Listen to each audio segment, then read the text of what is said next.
تو نائب صوبیدار عطا محمد اور ان کے 4 جوانوں کو اس مشن کے ساتھ اوپر بھیجا گیا کہ وہ اگلو کو باہر نکالیں اور نائک یونس کی جان بچانے کی ہر ممکن کوشش کریں۔ نائب صوبیدار عطا محمد اور ان کے ساتھی رسوں کے ذریعے جب اوپی تک پہنچے تو وہاں موجود دونوں کمانڈوز جو باہر برف باری میں 48 گھنٹے سے زندگی اور موت کا معرکہ لڑ رہے تھے، اپنے ساتھی نائک یونس کو بچانے کے لیے سرگرم عمل تھے۔ ان کی جرأت، جاں بازی اور جاں سپاری نے نائب صوبیدار عطا محمد اور ان کے ساتھیوں کا حوصلہ دو چند کر دیا۔ انہوں نے سب سے پہلے جوانوں کو طبی امداد دی، جس کے بعد وہ اپنے کام میں جٹ گئے۔ نائب صوبیدار عطا محمد نے بالآخر موت کو پچھاڑ دیا اور ایک ناقابل یقین جدوجہد کے بعد اپنی جان پر کھیلتے ہوئے بالآخر انہوں نے اگلو باہر نکال لیا اور اس کے ساتھ ہی گزشتہ 50 گھنٹوں سے اس میں پھنسے نائک یونس کی جان بھی بچا لی۔ نائب صوبیدار عطا محمد کا یہ کارنامہ ناقابل فراموش تھا، لیکن قدرت ابھی ان سے ایک اور بڑا کارنامہ انجام دلانے جا رہی تھی۔ اللہ تعالیٰ نے انہیں ایک عظیم ترین منصب کے لیے منتخب کر لیا تھا۔ 29 مئی سن 1987 کو عید الاضحیٰ کے دن جب پاکستان کے در و بام میں سنت ابراہیمی علیہ السلام کی ادائیگی ہو رہی تھی اور اللہ کے راستے میں لاکھوں جانور ذبح کیے جا رہے تھے، اسی روز قائد اوپی پر کچھ سرفروش اپنی جانوں کا نذرانہ بھی اللہ کے حضور پیش کرنے جا رہے تھے۔ بھارتیوں نے یہ جانا کہ شاید آج عید کی وجہ سے پاکستانی جاں باز غافل ہو گئے ہوں گے اور وہ ان کی غفلت سے فائدہ اٹھا لیں گے، لیکن اللہ کے یہ پراسرار بندے ہر دم تیار تھے۔ بھارتیوں نے علل صبح اوپی پر بے تحاشا گولہ باری شروع کر دی، جانے وہ کتنے دنوں سے یہاں پھونکنے کے لیے اسلحہ اور گولہ بارود جمع کر رہے تھے۔ اوپی پر اس وقت ایک جیسیو اور 4 جوان موجود تھے۔ بھارتی گولہ باری انہوں نے اپنے سر مورچوں میں دے کر برداشت کی، کیونکہ وہ اس کا کچھ نہیں بگاڑ سکتے تھے۔ دشمن کے چلائے ایئر برسٹ ان کے سروں پر پھٹ کر قیامت کا سماں پیدا کر رہے تھے۔ جوان زخمی تھے، لیکن اپنے چھوٹے ہتھیاروں سے وہ اندیکھے دشمن کا کچھ بگاڑ نہیں سکتے تھے، صرف اپنے توپ خانے سے دشمن پر گولہ باری کروا سکتے تھے۔ یہ فریضہ انہوں نے بڑے احسن طریقے سے انجام دیا۔ 4 گھنٹے کی اندھا دھند گولہ باری کے بعد جب دشمن نے یقین کر لیا کہ مزاحمت دم توڑ چکی ہے تو اپنے پیدل دستوں کے ساتھ یلغار شروع کر دی۔ اس دوران شدید گولہ باری سے 2 جوان جام شہادت نوش کر چکے تھے اور جیسیو کے ساتھ صرف 2 جوان باقی رہ گئے تھے۔ تینوں جیالے ڈٹ گئے، انہوں نے دشمن کو تاک تاک کر نشانہ بنایا۔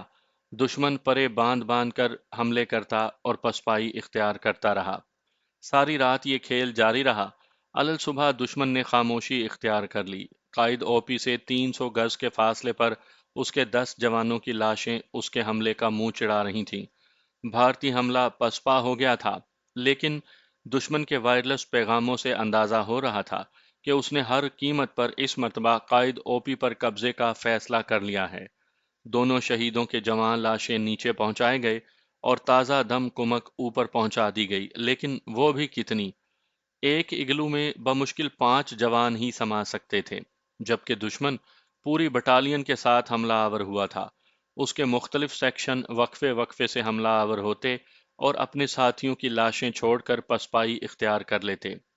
29 مئی سے 18 جون تک بھارتیوں نے قائد اوپی پر موجود جوانوں کو ایک لمحہ کی فرصت نہیں دی۔ انہوں نے وقفے سے گولہ باری مسلسل جاری رکھی اور درمیان میں پیدل فوج کے ساتھ حملے کرتے رہے۔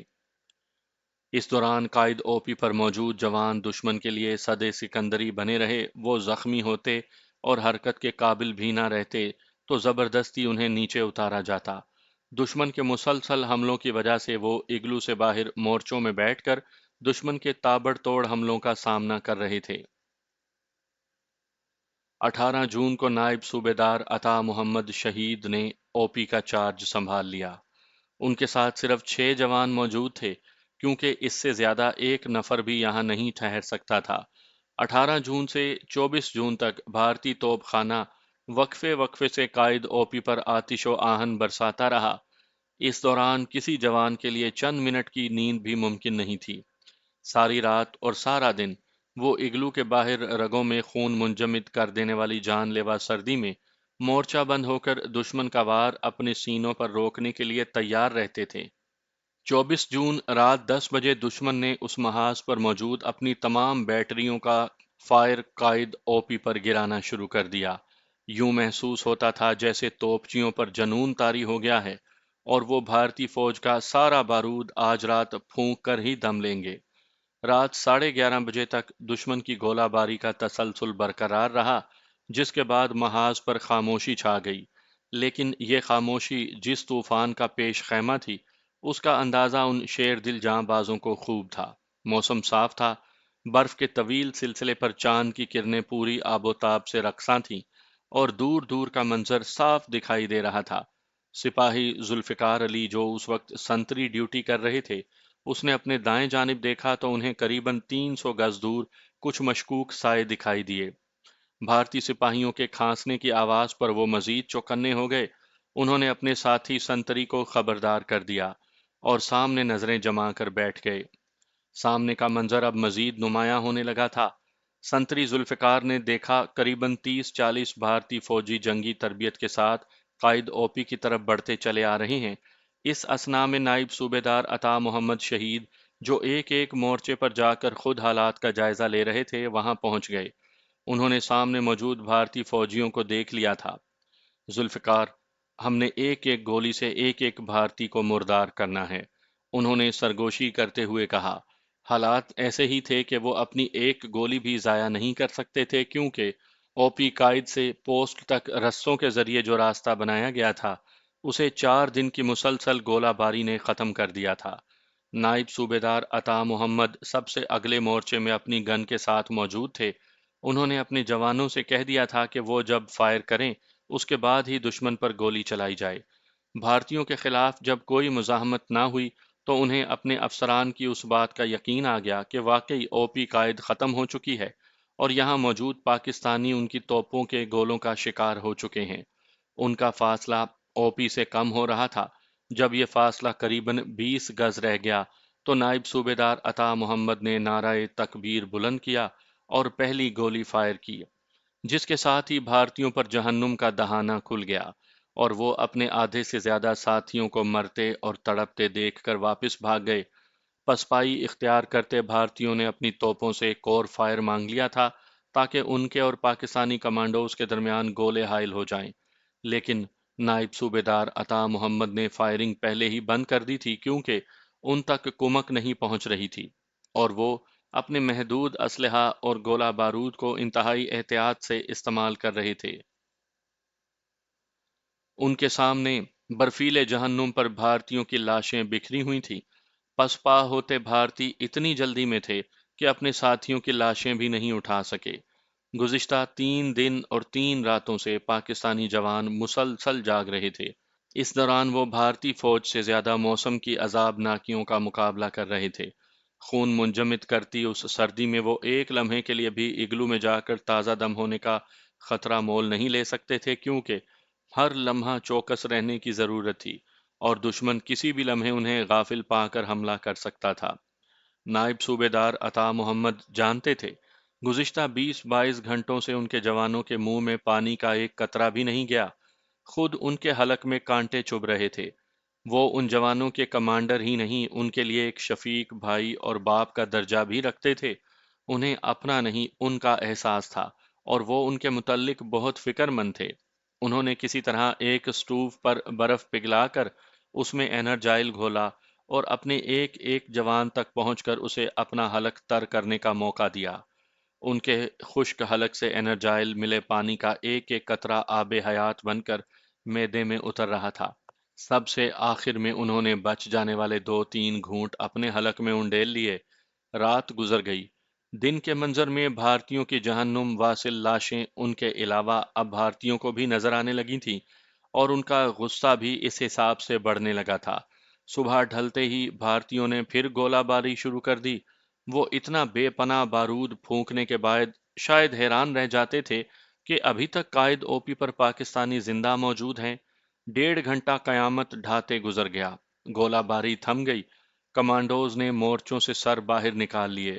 اب وہ دشمن کے متوقع پیدل حملے کے منتظر تھے۔ جلد ہی ان کی امیدیں پوری ہونے لگیں۔ بھارتی تازہ نفری کے ساتھ حملہ آور ہوئے تھے۔ اس مرتبہ ان کی طرف بڑھنے والے اندھا دھند گولیاں بھی برسا رہے تھے، لیکن نائب صوبیدار عطا محمد آہنی فصیل کی طرح تن کر کھڑا تھا۔ اس نے اپنے ساتھیوں کو للکارتے ہوئے کہا، یہ جبراٹر کا قلعہ ہے، دشمن اس کی فصیلوں سے سر پھوڑتا پھوڑتا مر جائے گا۔ خبردار، جیتے جی دشمن کو یہاں قابض نہ ہونے دینا۔ ہم نے آخری سانس تک اس اوپی کا دفاع کرنا ہے۔ ان کی زبان سے نکلا ایک ایک لفظ شیر دل کمانڈوز کے دلوں پر نقش ہو رہا تھا۔ جب بھی لڑائی میں وقفہ آتا وہ اپنے جوانوں کو قرآنی آیات سنانے لگتے، ان کے جذبہ جہاد کو مہمیز لگاتے رہے۔ 72 گھنٹوں کی مسلسل بیداری نے جوانوں کے ذہنوں اور جسموں کو اپنی جکڑ میں ضرور لیا تھا، لیکن انہوں نے ہار نہیں مانی تھی۔ وہ مستعد تھے، تیار بر تیار تھے۔ دشمن کو ایک لمحے کے لیے انہوں نے اپنی کسی کمزوری کا احساس نہیں ہونے دیا تھا۔ دشمن کا یہ حملہ بھی پسپا ہو گیا۔ 8-10 لاشیں چھوڑ کر وہ پھر اپنے بنکروں میں دبک کر بیٹھ رہا۔ اپنی خفت مٹانے کے لیے دشمن نے پھر گولہ باری شروع کر دی، لیکن ان کے گولے فولادی سینوں والے ان کمانڈوز کا کچھ نہیں بگاڑ سکتے تھے، کیونکہ انہوں نے اپنے مورچے چٹانوں کے پیچھے اس طرح بنائے ہوئے تھے کہ دشمن سے کافی حد تک محفوظ رہ سکیں۔ 11 بجے دن دشمن نے دوسرا حملہ شروع کیا۔ اس مرتبہ بھی اس کا حشر پہلے حملوں سے مختلف نہیں ہوا۔ نائب صوبیدار عطا محمد نے اپنے توپ خانے سے بھارتی پیدل دستوں کے سروں پر آگ برسائی اور وہ ایک ایک کر کے جہنم واصل ہوتے گئے۔ اس مرتبہ دشمن کا نقصان پہلے دونوں حملوں سے زیادہ ہوا تھا۔ ایک مرتبہ پھر وہ 15 لاشیں چھوڑ کر واپس بھاگا۔ نائب صوبیدار عطا محمد کو اپنے وائرلیس سیٹ پر بھارتی افسروں کی گالیاں صاف سنائی دے رہی تھیں، جو وہ اپنے جوانوں کو دے رہے تھے۔ وہ انہیں بار بار غیرت دلا کر آگے بڑھنے کے لیے تیار کرتے، لیکن آگے بڑھنا ان کے بس میں تب تک نہیں تھا جب تک یہاں ایک بھی کمانڈو زندہ موجود تھا۔ دشمن کی بے پناہ گولیوں کے جواب میں پاکستانی جیالے صرف نشانے میں آنے پر ان پر فائرنگ کرتے اور ہر حملے کا مثبت نتائج حاصل کر لیتے۔ اس مرتبہ دشمن واپس نہیں بھاگا۔ اپنے افسران کی گالیاں کھانے کے بعد وہ نزدیکی چٹانوں کے پیچھے چھپ کر فائرنگ کرتے رہے۔ بھارتیوں کو اس حقیقت کا علم تھا کہ قائد اوپی تک اب کوئی کمک نہیں پہنچ سکتی، اور وہ سوچتے تھے کہ آخر کب تک یہ 4-5 گوشت پوست کے انسان ان کا مقابلہ کرتے رہیں گے۔ وہ ہر نئے حملے پر تازہ نفری میدان میں لاتا تھا۔ گزشتہ 72 گھنٹوں سے وہ فولادی عزائم رکھنے والے ان شیر دل جیالوں کی گولیاں ختم ہونے کا انتظار کر رہا تھا۔ یہ اندازہ دشمن نے لگا لیا تھا کہ جب تک ان کی گنوں میں گولیاں موجود ہیں، یہ پسپائی اختیار نہیں کریں گے، اور ہتھیار ڈالنے کا تو سوال ہی نہیں اٹھتا تھا۔ گزشتہ 4 دنوں سے وہ اپنی پوسٹ انڈیا 3 اور بلا فون لا کے دوسرے پہلو سے قائد اوپی تک جانے والے راستوں اور رسوں پر مسلسل آتش و آہن برسا رہے تھے۔ اس دوران انہوں نے رسد پہنچنے کے تمام راستے عملاً مسدود کر دیے تھے۔ اب اس بات کا تو سوال ہی نہیں اٹھتا تھا کہ صوبیدار عطا محمد اور ان کے ساتھیوں تک کسی بھی طرح کی امداد پہنچ پائے۔ نائب صوبیدار صاحب اپنے وائرلیس سیٹ پر اپنے کمانڈنگ آفیسر سے ایک درخواست کر رہے تھے، سر، ایمونیشن ختم ہو گیا ہے، ہمیں اسلحہ چاہیے، اور بھارتیوں کو یہ پیغام اپنے سیٹ پر سنائی دے رہے تھے۔ کمانڈنگ آفیسر کے لیے اپنے جیالوں تک کچھ بھی پہنچانا ممکن نہیں رہا تھا۔ کمک کے تمام راستے مسدود تھے۔ کمانڈنگ آفیسر دل محسوس کر رہ جاتے، برفانی طوفان نے اس طرف کسی انسان کی جنبش بھی ممکن نہیں رہنے دی تھی۔ پوسٹ سے او پی کا رابطہ مکمل کٹ چکا تھا، رسے کٹ گئے تھے۔ پوسٹ اور او پی کے درمیان ان رسوں سے زندگی کا رابطہ بندھا تھا۔ جب یہ تنابیں کٹیں تو گویا ان کی رگیں ہی کٹ گئیں۔ اب دشمن اور ان کے درمیان صرف دو ہی چیزیں حائل تھیں، عزت کی موت یا پھر ذلت کی پسپائی۔ چک نمبر 125 ضلع سرگودا کے نائب صوبیدار عطا محمد نے پہلا راستہ انتخاب کیا۔ یہ جوان مردوں کا پہلا اور آخری انتخاب تھا۔ وہ ایس ایس جی کا شیر دل جیالہ تھا۔ ذلت کی پسپائی کیسے اختیار کرتا؟ اس کے ساتھ عزت کی زندگی جینے اور عزت کی موت مرنے کی روایت بندھی تھی۔ اسے ایک روایت کو زندہ رکھنا تھا۔ اسے کمانڈوز کی روایتوں کا امین بنا کر اس برفیلے جہنم میں اتارا گیا تھا، اور نائب صوبیدار عطا محمد نے امانت میں خیانت نہیں کی۔ سرخ رو ہوا نائب صوبیدار عطا محمد، اپنے ماتھے پر سرخرائی کا تاج سجائے۔ میر لشکر نائب صوبیدار عطا محمد نے اپنے ساتھیوں کو سیدنا امام حسین رضی اللہ تعالی عنہ کی شہادت کا آخری منظر یاد دلایا۔ اس نے ان سے کہا، ہمارے خیموں کی تنابیں کٹ چکی ہیں اور امداد کے راستے ختم ہو گئے۔ ایک ہی راستہ باقی ہے، عزت کی موت اپنانے کا راستہ۔ اور سپاہیان صف شکن نے میر لشکر کی آواز پر لبیک کہا۔ رات 8 بجے دشمن نے تازہ کمک کے ساتھ تیسرا حملہ شروع کیا۔ عطا محمد شہید نے اپنے جوانوں سے کہہ دیا تھا کہ ایک گولی بھی ضائع نہ کرنا۔ اس کی آنکھوں کے سامنے اس کے 2 جوان جام شہادت نوش کر گئے تھے۔ اس کے پاس اب صرف 3 جوان باقی رہ گئے تھے۔ وہ خود تھا اور اس کا کبھی نہ تسخیر ہونے والا عزم بالجزم۔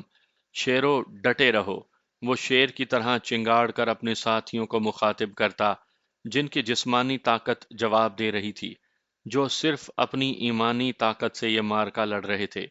میر لشکر کے فولادی عزم نے تینوں سپاہیوں کو سیسا پلائی دیوار بنا دیا تھا۔ دشمن قطار باندھ کر آتا اور لاشیں چھوڑ کر پیچھے ہٹ جاتا۔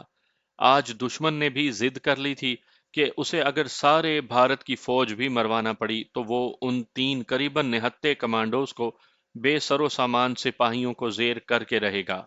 آج دشمن کو اپنے جوانوں کی لاشوں کی پرواہ نہیں تھی۔ اس نے اس حملے کا تسلسل نہیں توڑا، گولہ باری مسلسل جاری رہی۔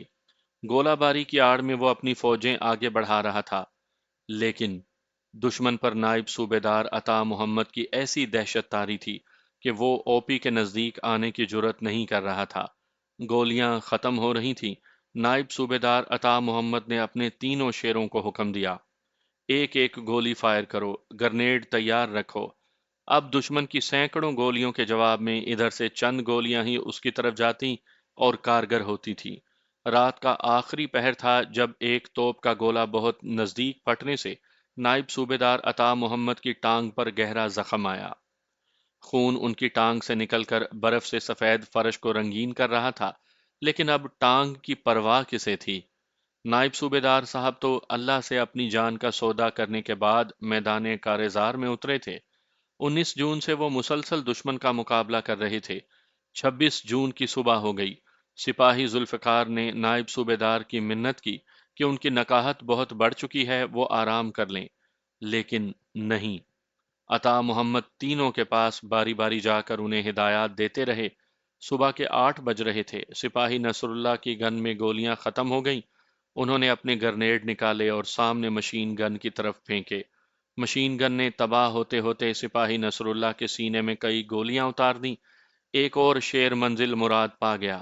شاباش شیرو، ڈٹے رہو۔ نائب صوبیدار عطا محمد کی گونج سنائی دی، اور اللہ کے شیر ڈٹ گئے۔ وہ ایک ایک گولی سنبھل سنبھل کر نشانہ لے کر دشمن پر فائر کر رہے تھے، جبکہ دوسری طرف سے سینکڑوں گولیاں بیک وقت ان کی طرف لپک رہی تھیں۔ سر گن خالی ہو گئی۔ نائک جہاں زیب نے میر لشکر کو مطلع کیا۔ نائک جہاں زیب گرنیڈ پھینکو، عطا محمد للکارے، اور جہاں زیب نے راہ شہادت پر قدم رکھ دیا۔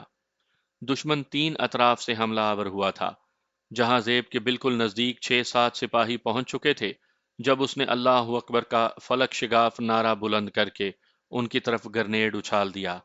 اس کے ساتھ ہی درجنوں گولیاں نائک جہاں زیب کو منزل مراد تک پہنچا گئیں۔ سپاہی ذوالفقار کے پاس صرف ایک میگزین باقی رہ گئی تھی۔ سپاہی ارشد اپنی بچی کچی گولیاں دشمن پر فائر کر رہا تھا کہ اچانک ایک اور گولہ نائب صوبیدار صاحب کے نزدیک پھٹا۔ ان کے سینے میں گہرا گھاؤ لگا تھا۔ دونوں بازو جسم سے قریباً الگ ہو چکے تھے۔ سپاہی ذوالفقار تڑپ کر ان کے نزدیک پہنچا۔ میر لشکر کے جسم سے خون فوارے کی طرح پھوٹ رہا تھا، لیکن وہ ہوش میں تھے۔ سپاہی ارشد آخری گولیاں فائر کر رہا تھا۔ سپاہی ذوالفقار نے نائب صوبیدار صاحب کا سر اپنے زانوں پر رکھ لیا اور اپنی گن سے آخری گولیاں دشمن کی طرف نکال دیں۔ ذوالفقار، ایمونیشن ختم ہو گیا۔ نائب صوبیدار صاحب نے نقاہت بھری آواز میں کہا، یس سر۔ ذوالفقار کی آنکھوں کے سامنے اندھیرا چھانے لگا تھا۔ مسکراہٹ نائب صوبیدار صاحب کے ہونٹوں پر جاگی۔ انہوں نے وائرلیس سیٹ پر آخری پیغام دے دیا، سر ہمارے پاس ایمونیشن ختم ہو چکا ہے۔ ہم آخری سانس تک لڑیں گے، خدا حافظ۔ اور سلسلہ ٹوٹ گیا۔ ارشد کی گن بھی خالی ہو گئی تھی۔ زخمی حالت میں وہ اپنے میر لشکر کے حضور حاضر تھا۔ عطا محمد شہید نے آخری مرتبہ آنکھیں کھول کر ان کی طرف دیکھا اور ذوالفقار کو جھکنے کا اشارہ کیا۔ شاید کچھ کہنا چاہتے تھے۔ لہو روتی آنکھوں والا کمانڈو ذوالفقار گوش بر آواز تھا: میرے بچوں، اسلحہ ختم ہو گیا۔ زندہ دشمن کے ہاتھ نہیں آنا، قیدی نہیں بننا۔ آخری حکم دے کر میر لشکر نے آنکھیں موند لیں۔ قرآنی آیات کا ورد کرتے ہوئے انہوں نے اپنی جان آفریں کو سونپ دی۔ رات کے سائے طویل ہونے لگے تھے۔ اس طرف سے مزاحمت کے مکمل خاتمے کے بعد بھی دشمن ان سے 200 گز دور تھا۔ اسے ڈر تھا کہیں عطا محمد شہید دوبارہ زندہ نہ ہو جائے۔ سپاہی ارشد کے زخموں اور سپاہی ذوالفقار کی آنکھوں سے خون جاری تھا۔ دشمن قدم با قدم ان کی طرف بڑھ رہا تھا۔ فرسٹ کمانڈو بٹالین کی شاہین کمپنی کے زخمی اور نہتے جاں بازوں نے ایک دوسرے کی طرف دیکھا اور اطاعت امیر کے تعمیل کرتے ہوئے اپنے وطن کی سرزمین کی طرف 50 گز گہری کھائی میں چھلانگ لگا دی۔ قائد او پی پر بھارتی قبضہ ناقابل برداشت تھا۔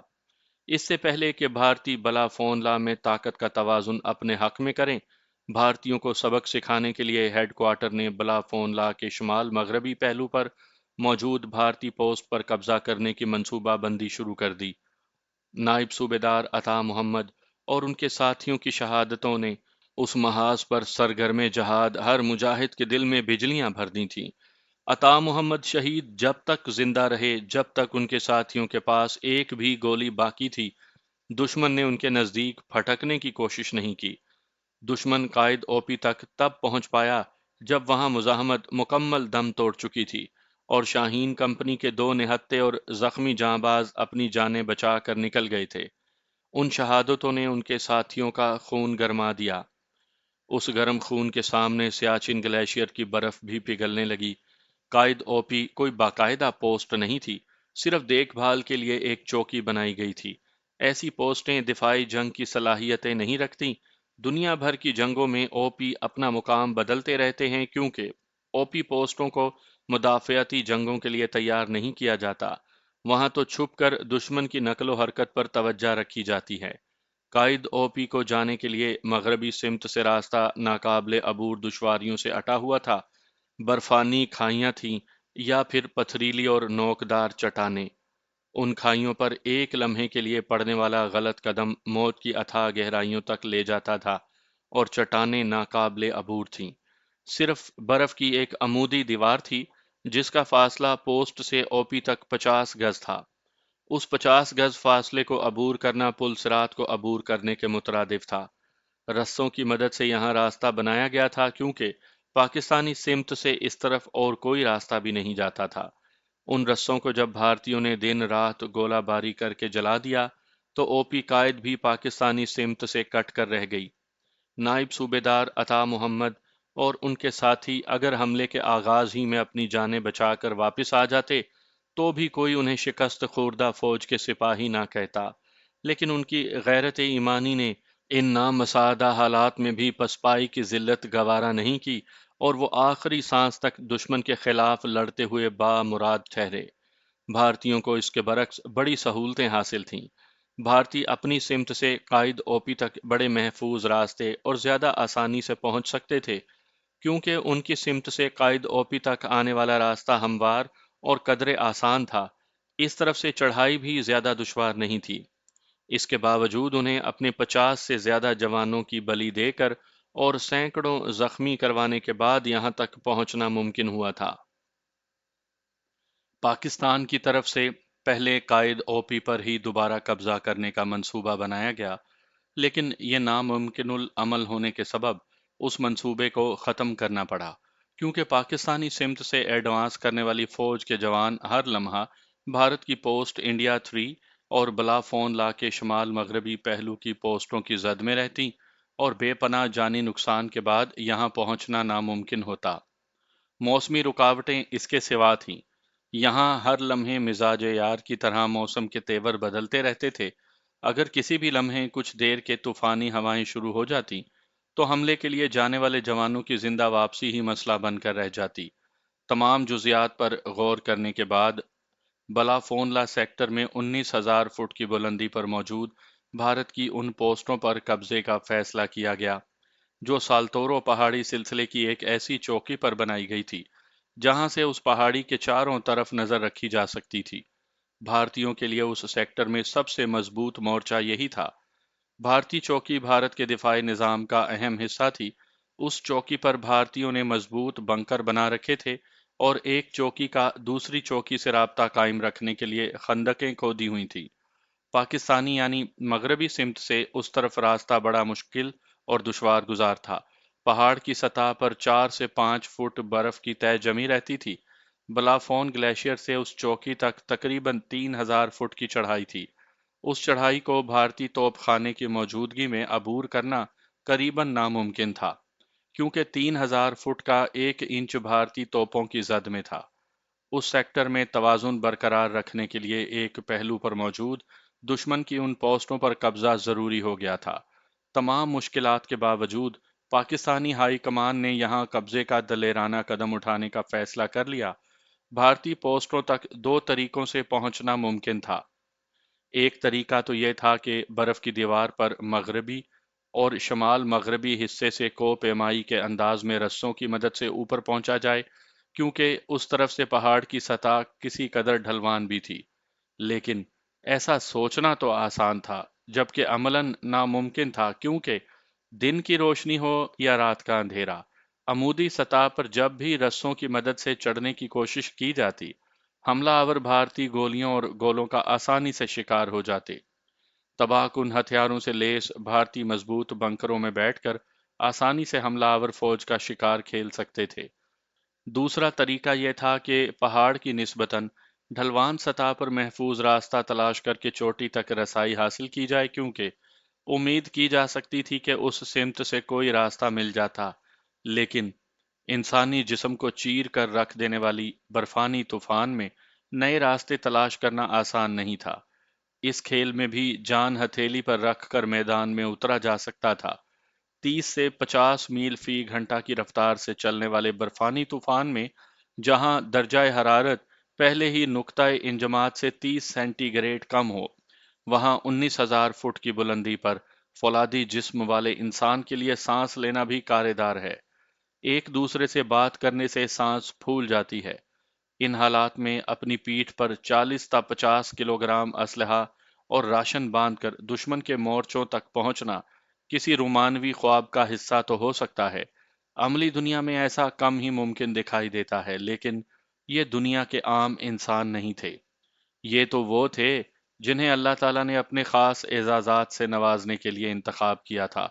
پاکستانی فوج کی اعلیٰ قیادت نے ان تمام دشواریوں کے باوجود دشوار گزار پہاڑی راستوں کی مشکلات کو عبور کر کے دشمن کے مورچے تباہ کرنے کا عزم کر لیا۔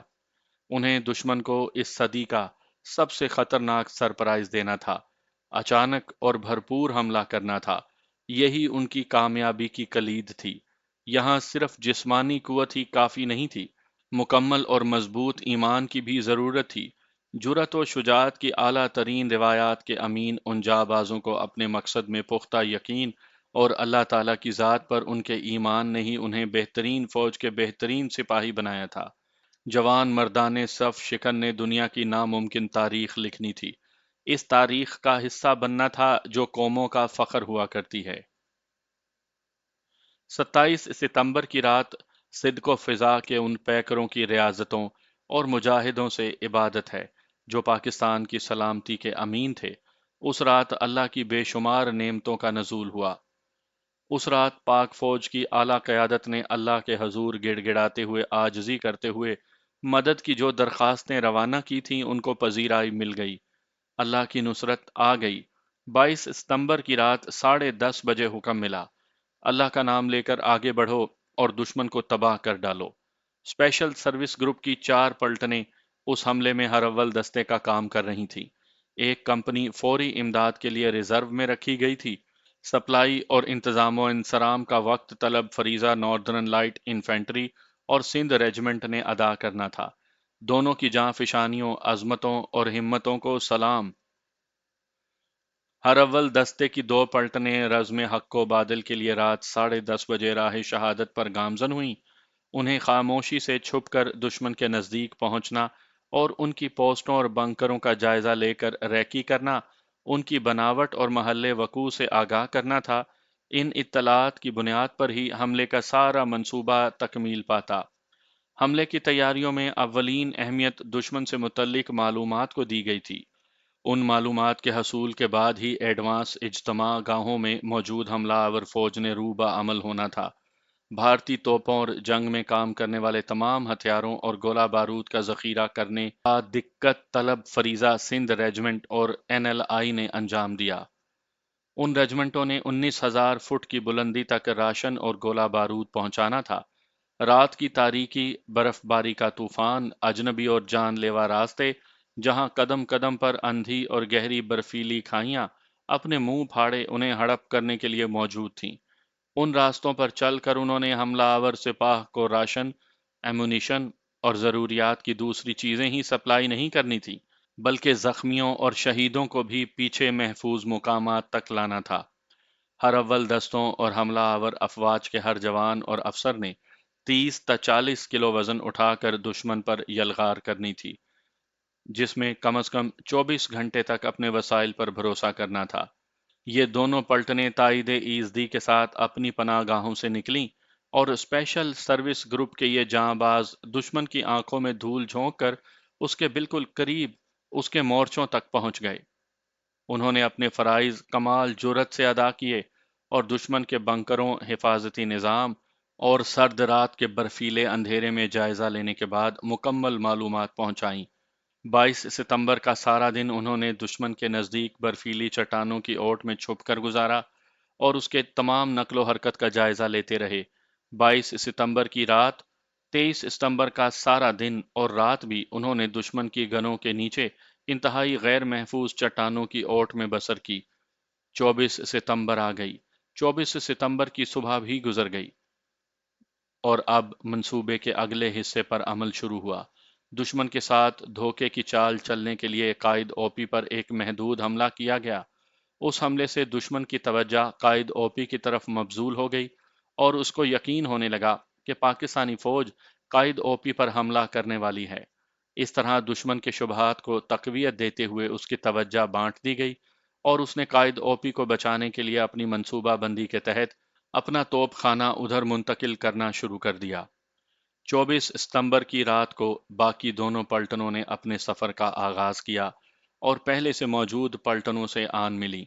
22 ستمبر کی رات سے SSG کے جاں باز -20 ڈگری سینٹی گریڈ سردی، برف باری باری اور 19,000 فٹ کی بلندی پر کھلے آسمان تلے دشمن کی توپوں کے سامنے موجود تھے۔ 24 ستمبر کی رات دشمن کو حملہ آوروں کی خبر ہو گئی، جس کے ساتھ ہی جاں بازوں کو حملے کا حکم دے دیا گیا۔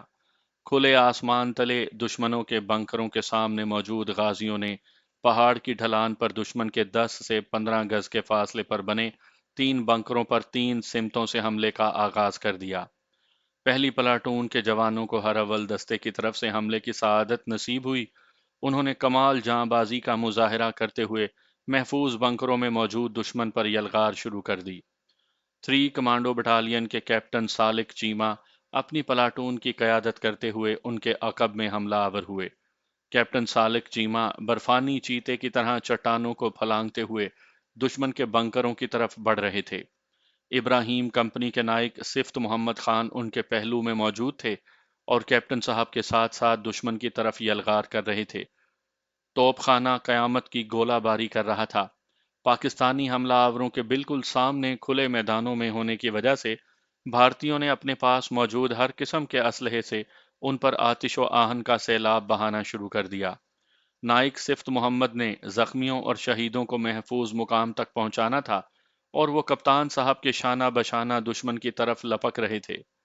اچانک کپتان صاحب کی نظر سپاہی میر باز پر پڑی، جو شدید زخمی ہو چکا تھا۔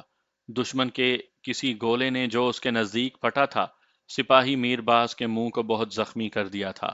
اس کے کانوں، منہ اور ناک سے خون بہہ رہا تھا اور آنکھوں میں خون آنے کی وجہ سے اسے ٹھیک سے دکھائی بھی نہیں دے رہا تھا۔ اس کے زخموں کو دور سے دیکھنے کے بعد یہی اندازہ ہوتا تھا کہ میرباز زندہ نہیں بچ سکتا۔ درد کی شدت سے وہ تڑپ رہا تھا۔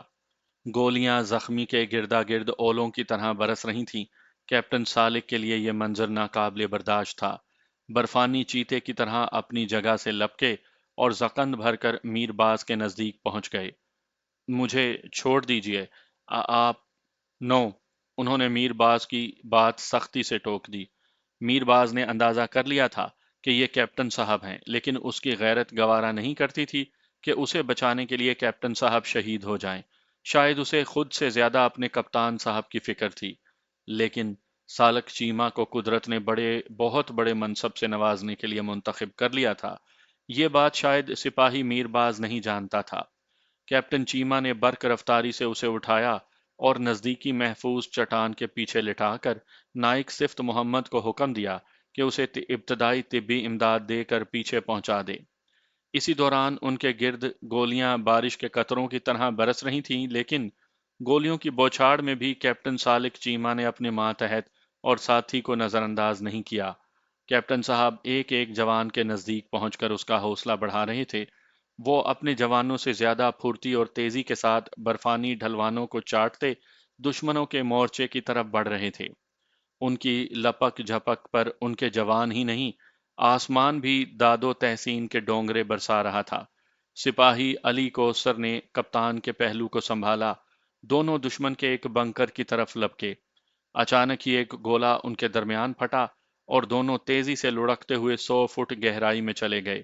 کیپٹن سالک چیما جلد ہی سنبھل کر گہرائی سے نکل گئے، جبکہ علی کوثر اس اندھی کھائی میں پھنس گیا تھا، لیکن انہوں نے کمال جرأت کا مظاہرہ کرتے ہوئے قیامت کی اس گولہ باری میں سپاہی علی کوثر کو برف کی قبر سے نکال لیا۔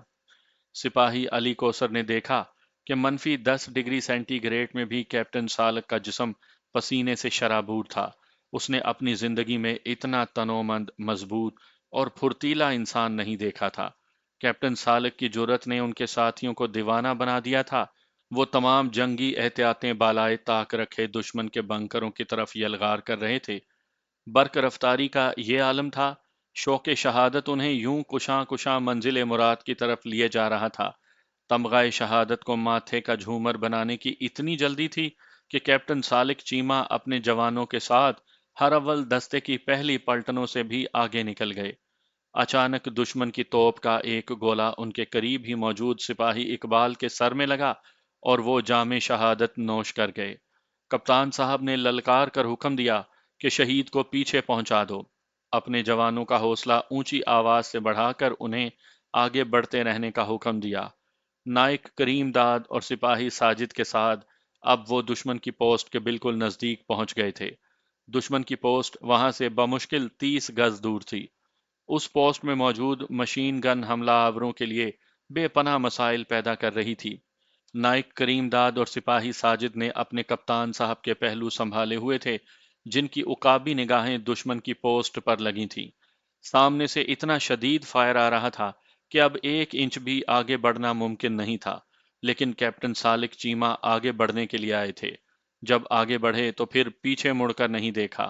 نائک کریم داد اور سپاہی ساجد کی آنکھیں حیرت سے پھٹی کی پھٹی رہ گئیں جب انہوں نے دیکھا کہ ان کے کپتان صاحب اپنی جگہ سے برفانی چیتے کی طرح زکند بھر کے آگے نکلے۔ ان کے ہاتھ میں گرنیڈ موجود تھا۔ نائک کریم داد اور سپاہی ساجد ان کے تعاقب میں لپکے۔ دشمن ان پر اندھا دھند گولیاں برسا رہا تھا، لیکن یہاں رکنے والا کون تھا؟ کیپٹن سالک چیما نے نعرہ مستانہ بلند کیا اور بنکر کے بالکل نزدیک پہنچ کر اس پر گرنیڈ پھینک دیا۔ کپتان صاحب کے گرنیڈ نے مورچے کا بڑا حصہ تباہ کر دیا۔ کیپٹن سالک چیما تیزی سے مورچے کی طرف لپکے۔ مورچے سے بمشکل 4-5 گز کے فاصلے پر اچانک مشین گن کا پورا برسٹ ان کے کشادہ سینے میں سما گیا۔ کپتان سالک چیما پیٹھ کے بل گرے۔ ان کی گردن ابھی تک تنی ہوئی تھی۔ آنکھیں دشمن کے مورچے کی طرف لگی تھیں۔ لبوں پر کلمہ طیبہ کا ورد تھا۔ آسمان سے حور و ملائکہ ان کی طرف لپک رہے تھے اور ان کے ساتھیوں کے دیکھتے ہی دیکھتے کپتان صاحب کو خلد بری کی حوروں نے اپنے دامن میں سمیٹ لیا۔ ایسا خوبصورت، ایسا سجیلا، ایسا بانکا اور ایسا جیالہ جانباز اسی اعزاز کا مستحق تھا۔ کیپٹن اقبال حملہ کرنے والی ہر اول دستے کی پلاٹونوں میں شامل نہیں تھے۔ شہید کیپٹن محمد اقبال حملہ آور پلاٹونوں کی مدد کے لیے جانے والی کمپنی کی ایک پلٹن کی کمانڈ کر رہے تھے۔ راہ شہادت پر گامزن ہونے سے 2 روز پہلے جب ان کے جاں باز بلافون گلیشیئر پر جمع ہوئے تو انہوں نے اسلامی روایات کے مطابق ان سے مختصر خطاب کیا۔ انہوں نے فرمایا، ہم زندگی اور موت کا معرکہ سر کرنے جا رہے ہیں۔ یہ آپ سب کو جان لینا چاہیے کہ ہم مادر وطن کی سلامتی، اسلام کی عظمت و سر بلندی کے لیے کافروں سے نبرد آزما ہونے والے ہیں۔ اس راہ میں اگر شہادت نصیب ہو جائے تو یہ اللہ کا ہم پر انعام ہوگا، کیونکہ حق کی سر بلندی کے لیے کٹ جانا دراصل ابدی زندگی پا جانے کا نام ہے۔ فتح ہمیشہ حق کو حاصل ہوتی ہے۔ اللہ تعالی ہم سب کو اس راستے پر ثابت قدم رکھے، مشکل میں صبر و تحمل اور جرأت ایمانی کے مظاہرے کی توفیق عطا فرمائے۔ اب آپ سب تیاری کریں۔ جوان تیاری میں مصروف تھے۔ جب عزم و عمل کے پیکر اس مرد مومن نے اپنے حوالدار نور محمد کو اپنے پاس بلایا۔ یس سر، نور محمد مستعد تھا۔ نور محمد یار، میرے ذمے لنگر کے کچھ پیسے واجب الادا ہیں، انہوں نے بڑے عجیب سے لہجے میں کہا۔ نور محمد کا دل دہل گیا۔ اس نے کپتان صاحب کی طرف دیکھا، جن کے چہرے پر نورانی حالہ نمایاں ہونے لگا تھا۔ یوں تو کیپٹن اقبال 5 وقت کے نمازی اور ایسے پرہیزگار تھے کہ جن کی مثالیں دی جاتی تھیں، لیکن اس لمحے نہ جانے کیوں حوالدار نور محمد کو یہ بات عجیب سی لگی۔ سر، آپ ایسا نہ کہیے، بمشکل حوالدار نور محمد نے کہا۔ نہیں نور محمد، مسلمان کو ہمیشہ آگے کی تیاری مکمل رکھنی چاہیے۔ خیر، میں اپنی وصیت میں سب کچھ لکھ چکا ہوں، انہوں نے سنجیدہ لہجے میں کہا، اور حوالدار نور محمد اپنا دل محسوس کر رہ گیا۔ وہ اس مرحلے پر اپنے کپتان صاحب سے متعلق ایسا سوچ بھی نہیں سکتا تھا۔ یہ بات تو وہ جانتا تھا کہ خوف اس اللہ کے بندے کو چھو کر بھی نہیں گزرا۔ اس کی جرأت ایمانی اور استقامت کے مظاہرے وہ اس سے پہلے بھی دیکھ چکا تھا۔ وہ یہ بھی جانتا تھا کہ کیپٹن اقبال کے دل میں جذبہ شہادت ہمیشہ موجزن رہتا ہے، اور وہ دفاع وطن کے لیے جان سے گزر جانے پر ہمیشہ تیار رہتے ہیں۔ اس سب کے باوجود اس کے لیے یہ تصور ہی بڑا جان لیوا تھا کہ اس کے کپتان صاحب شہید ہو جائیں۔ نور محمد کا دل بھر آیا۔ کیپٹن اقبال نے شاید اس کے جذبات کا اندازہ لگا لیا تھا، اس لیے انہوں نے بات کا رخ موڑ دیا اور مسکرا کر دوسری باتیں کرنے لگے۔ اوکے، جوانوں کو فال ان کرو، انہوں نے بالآخر حوالدار نور محمد سے کہا۔ جوان فال ان ہو گئے۔ کیپٹن اقبال نے 12 جوان اپنے ساتھ روانگی اور دشمن پر حملے کے لیے منتخب کیے تھے۔ گو کہ ان کی پلاٹون کا ہر جوان اس مشن پر ان کے ساتھ جانے کی شدید خواہش رکھتا تھا، لیکن انہیں فی الوقت اتنے ہی جوان درکار تھے۔ اقبال جب اپنے ساتھیوں کا انتخاب کر رہے تھے تو ان کی نظر اچانک ایک کم سن سپاہی پر پڑی۔ یہ سپاہی یوسف تھا۔ یوسف اس پلاٹون کا سب سے کم عمر سپاہی تھا۔ اس نے ابھی اپنی تربیت بھی مکمل نہیں کی تھی اور جذبہ جہاد سے سرشار یہاں چلا آیا تھا۔ کیپٹن اقبال اپنے ایک ایک جوان کی خبر رکھتے تھے۔ انہیں معلوم تھا کہ گزشتہ کچھ دنوں سے یوسف کو بخار بھی ہو رہا ہے، اس کی طبیعت بھی ناساز ہے۔ یوسف، تم رک جاؤ، ابھی تم بچے ہو، تمہاری تو تربیت بھی مکمل نہیں ہوئی اور تم بیمار بھی ہو۔ زندگی میں ایسے اور بہت سے مرحلے آئیں گے۔ کیپٹن اقبال نے بات مکمل ہی کی تھی کہ سپاہی یوسف کی آنکھیں بھر آئیں۔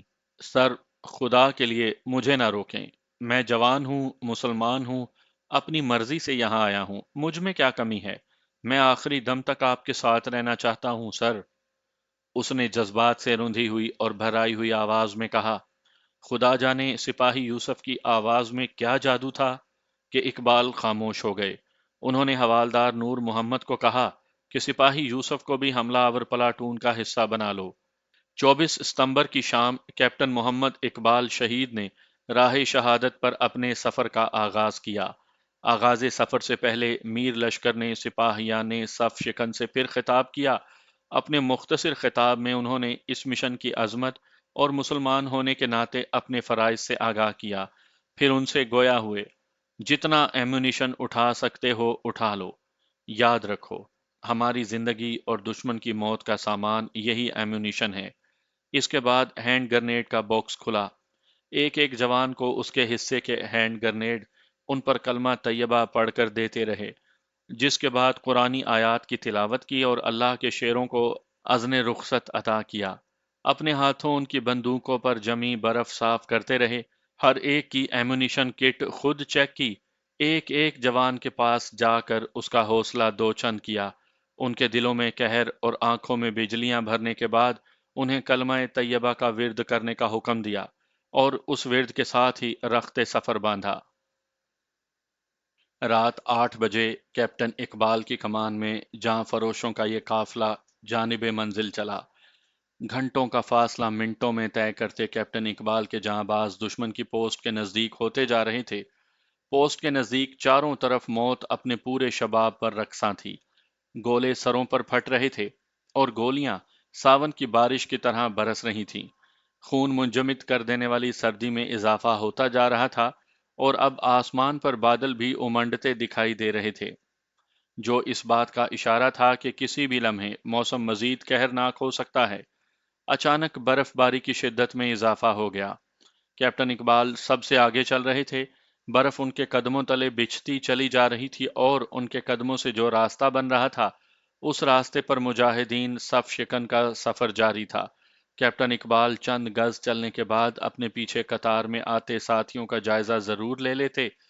جب کوئی جوان شدید برف باری یا ناہموار راستے کی وجہ سے ڈگمگاتا تو کیپٹن اقبال خود آگے بڑھ کر اسے سہارا دیتے اور اس کا حوصلہ بڑھاتے تھے۔ انہوں نے ہموار راستہ طے کر لیا تھا اور اب پہاڑ کی عمودی چڑھائی شروع ہو گئی تھی۔ زیادہ اونچائی پر آکسیجن کی کمی کی وجہ سے ان کی سانسوں کی آواز بھی صاف سنائی دینے لگی تھی۔ چند قدم چلنے کے بعد انہیں تازہ دم ہونے کے لیے رک کر سستانا پڑتا تھا۔ عام حالات سے وہ بہرحال دگنی رفتار سے چلتے چلے جا رہے تھے۔ کیپٹن اقبال قدم قدم پر ان کا حوصلہ بڑھا رہے تھے، ان کو آنے والے مارکے کے لیے ذہنی اور جسمانی طور پر تیار کر رہے تھے۔ ان کی باتوں اور قرآنی آیات نے غازیوں کے سینوں میں الاؤ دہکا دیے تھے۔ چڑھائی چڑھتے ہوئے ان کا سانس پھولنے لگا تھا، پیاس سے حلق میں کانٹے چبھنے لگے تھے۔ دو تین جاں بازوں نے چاہا کہ اپنی بوتلیں کھول کر حلق میں پانی کے دو دو گھونٹ انڈیل لیں، لیکن ان کی بوتلوں میں پانی جم چکا تھا۔ اس مرحلے پر ان کا میر لشکر کام آیا۔ کیپٹن اقبال نے اپنی جیکٹ کے اندرونی پانی کی ایک بوتل اسی خدشے سے محفوظ رکھی تھی کہ پانی جم نہ جائے۔ جیکٹ کی گرمی نے پانی جمنے نہیں دیا تھا۔ انہوں نے مجاہدوں کے حلق میں دو دو گھونٹ پانی انڈیلا، لیکن خود ایک گھونٹ بھی نہیں پیا۔ پھر اپنے جوانوں کے بضد ہونے پر دو گھونٹ پانی حلق میں انڈیل لیا، جس سے ان کے خشک حلق کو کچھ سکون نصیب ہوا۔ دشمن کی گولہ باری میں شدت آتی جا رہی تھی۔ برف کی سفید چادر پر بارود کے کالے نشان رات کو بھی بڑے واضح دکھائی دے رہے تھے۔ دشمن کی گولہ باری سے برف پر پھٹنے والے گولوں سے اندھی کھائیاں جنم لے رہی تھیں۔ یہ کھائیاں بارودی سرنگوں سے زیادہ خطرناک تھیں۔ ایک غلط قدم پڑنے کا مطلب تھا برف کی اندھی قبر میں زندہ دفن ہو کر اپنی موت کا انتظار کرنا۔ ایک ایک قدم احتیاط کا متقاضی تھا۔